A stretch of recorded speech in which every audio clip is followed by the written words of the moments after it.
అందరికీ నమస్కారం. Welcome back to my channel.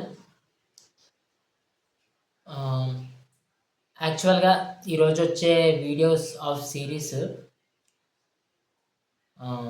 Controversial series అయితే కాదు. యాక్చువల్‌గా ఉన్నాయి, మాట్లాడుకోవాల్సిన అంశాలు ఉన్నాయి. మన సజ్జల గారు ఆ కాన్క్లేవ్‌లో మాట్లాడిన తర్వాత జగన్మోహన్ రెడ్డి గారు వార్నింగ్ ఇచ్చారని, లేకపోతే తిరుపతిలోని ఒక విగ్రహం అంశం, ఇలా మాట్లాడుకోవాల్సిన కొన్ని అంశాలున్నాయి. కానీ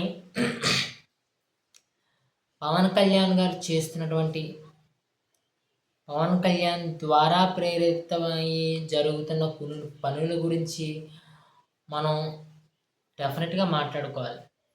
వాళ్ళకి ఎంతవరకు కౌంటర్స్ ఇస్తున్నామో, ఎంతవరకు వాళ్ళని ఆపుతున్నామో, ఈ కూటమి ప్రభుత్వంలో జరుగుతున్నటువంటి మంచిని కూడా అంతగా చూపించాలి, చెప్పాలి అనే చిన్న ఆలోచనతోనే ఈ వీడియో ఆఫ్ సిరీస్ ఈరోజు చేస్తున్నాను.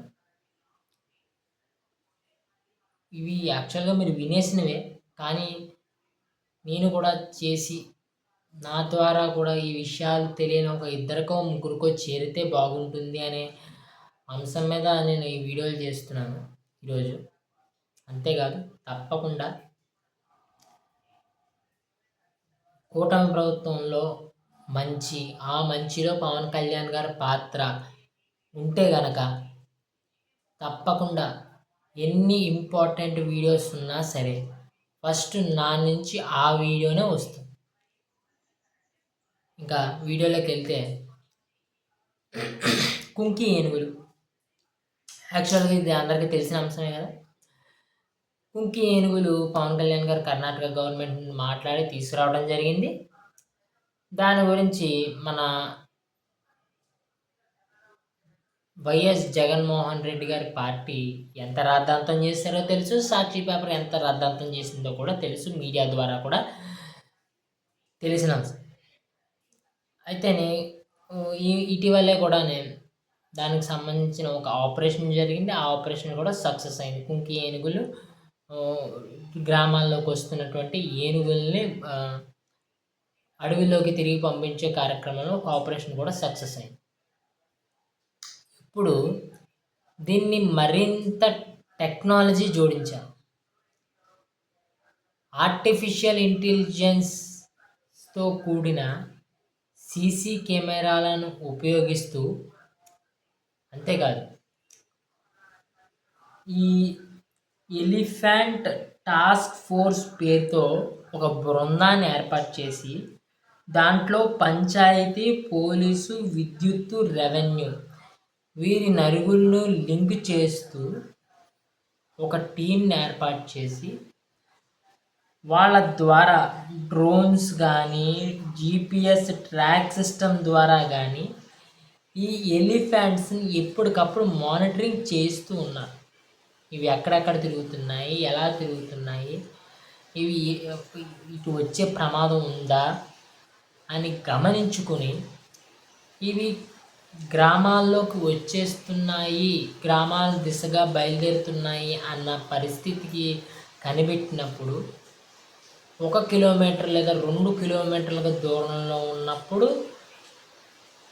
గ్రామాలకు మొబైల్స్లో మెసేజ్ల రూపంగా, లేకపోతే ఊరు టముకు వేస్తారు, డప్పు కొట్టి పెద్ద పెద్ద శబ్దాలు చేస్తూ ఊరిలోని గ్రామాల్లో టముకు వేస్తారు. ఆ రకంగా టముకులు వేస్తూ మొబైల్స్కి మెసేజ్లు పంపుతూ, ఇదిగో మన గ్రామం మీద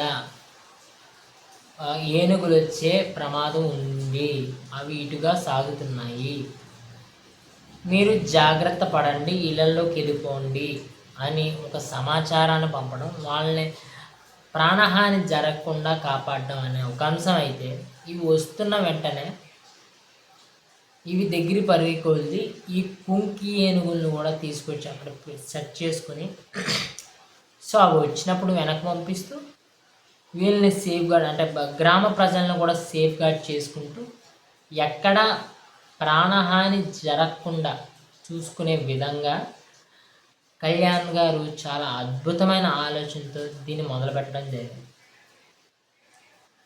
ఇది చాలా అద్భుతమైన ఆలోచన. ఈ రకంగా స్టెప్స్ తప్పకుండా తీసుకోవాలి. ఫెన్సింగ్ వేయటము ఇవన్నీ ఇంకా పాతకాలపు పద్ధతులు గవర్నమెంట్ ఫాలో అవుతూ వచ్చింది. ఇప్పుడు ఈ ఆర్టిఫిషియల్ ఇంటెలిజెన్స్ జోడించి సీసీ కెమెరాలు వాడి డ్రోన్స్ జీపీసీఎస్ సిస్టమ్ ఇవన్నీ వాడి పకడ్బందీగా చేస్తున్నప్పుడు తప్పకుండా ఏనుగుల ద్వారా జరిగే దాడులు తగ్గుముఖం పడతాయి. ఒకవేళ పొరపాటున జరిగినా కూడా గ్రామాల్లో ప్రాణహాని అయితే ఉండదు. అయితేనే ఇది పవన్ కళ్యాణ్ గారు ఐడియా ఇచ్చేశారు, అమలు జరుగుతుంది అనుకుంటే కాదు.